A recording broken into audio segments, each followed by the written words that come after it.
Hi guys, Yiannis Christodoulou, 2019 European and National Aquathlon Champion in my age group. And in today's video, I'm going to discuss winter training.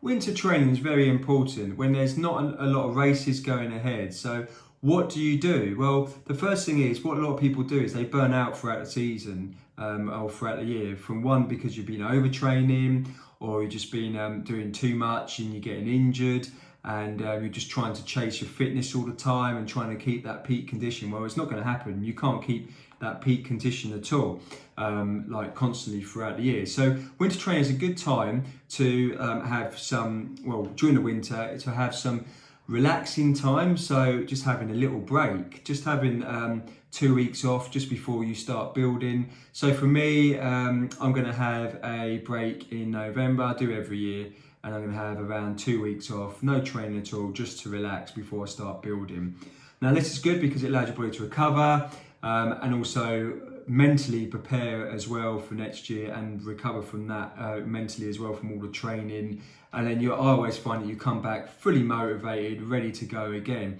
Now, like if you're like me during COVID and you were training and you only had a few races or a lot of races got cancelled, the thing is, you were training and your motivation could be a lot less as a result, and you could start going backwards and start struggling, and also could burn out, and of course overtraining as well and getting injured. We see loads of people doing it. So a good time now during the winter is to have a few weeks off. Just let your body recover, and that means complete rest, just enjoy it, or you can have a week off and then the following week just like bring in a little bit of training, like you could be like it's some like 30-minute easy run, and I mean easy, nothing like higher in zone 2. And don't go chasing fitness. So don't go chasing fitness or go back to jump into what you did, and that's a big mistake that people make. So that's one thing I would recommend. The other thing is that work on your weakness or work on something. So there's loads of things that you can work on when you're doing winter training. So firstly, you don't need to do pointless miles. So if you've got a marathon that's in October, you don't need to, like the following year, you don't need to start training for it in November. So you don't need to run 20 miles. Why do you need to run 20 miles when the race is so far ahead? You're going to get injured. So it's good to work on something. So there's loads of things you can work on. So with running, you can work on your technique. So you can have a look at your technique and work on something during your technique.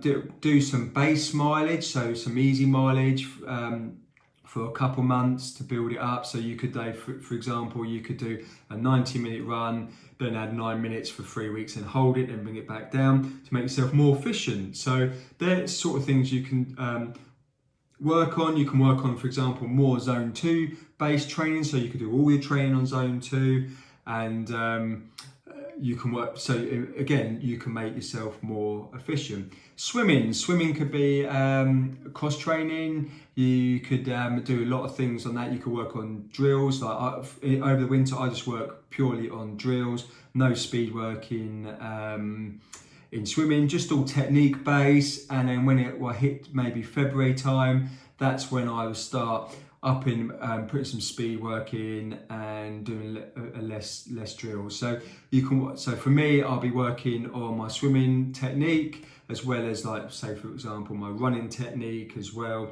So that's some key things that I would do. Now, if you're looking at biking, for me, I know I need to improve the biking. So for me, it'll be more sessions on the bike than the swimming and the running. So I'll be spending more time over the winter on the bike, and a lot of it will be base mileage, getting the base. So again, I can be more efficient. So when it comes round the following year, I can start upping the intensity and doing some harder sessions. So up until Christmas, mainly up till January will be all easy training for me and very limited interval work. Now, a good thing as well, a good time to work on is your strength as well. So I start increasing do different weight training, and I change the sort of program so it's not light, it's more heavier stuff to build that endurance and strength, and of course to prevent injuries. So these are the kind of things that you should be like sort of focusing on winter training. And most importantly, I would say that enjoy it, but look at base mileage. So you don't need to run you don't need to run fast interval stuff, just base mileage, a lot of zone 2 work, swimming, running, cycling, all that, working on that, and then when you hit next year you can start increasing it. Because to be honest, what is the point of, like, say you're one of your big races is 10k and it's in March, what is the point of training hard for it in November? You're not going to peak all the way through. You can only peak a couple of times a year, and if you're going to you're likely to get injured from it if you carry on pounding away. And I see it all the time. I see it on Strava where people have got injured and they're going back chasing fitness. You don't want to chase fitness. You want to keep that base fitness there. And so therefore, when you're ready to up and ramp it, you can. Like my coach Mark Shepherd, my running coach and cycling coach, he always says zone 2. Like last year, the beginning of the year, we focused on zone 2 for quite a long time, and we still do. But I mean, before I even put any intensity into the sessions. So that's the sort of thing. Like I've turned up to races like a few years ago. Like I did Canterbury 10 miler, and everyone was marathon training, and I came back and I was only not far off my PB, but people were running a lot faster than me because they were marathon training. Because of the long distance, and that did say I was like, why am I felt a bit bad, and I thought, well, actually no, I'm still like doing base mileage and building up. And then when it came to April and I was a lot fitter, I was a lot quicker on the PB'd on the 10 miler, and then of course I had the World Championships in May. So that's the sort of like way that it goes. Your fitness should go up like that to peak, and then down, and then keep to a basis, and then go back up again if you were to have a graph. So I hope this was useful, and this gives you a little bit of insight of my winter training and what you should focus on. Always focus on something like your weakness, so you can improve. And the mistake that most people make is that they always focus on their best discipline or their best the thing that they're good at, and that's all right, you can do that. But however, if you want to make more gains, you will not make gains of like trying to improve the best discipline. So I know for me,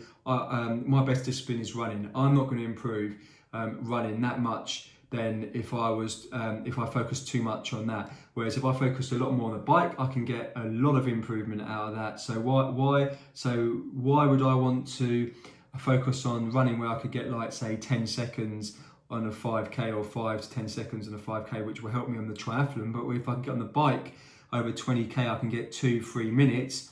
Then you can see that working on my weakest part is the best thing to do.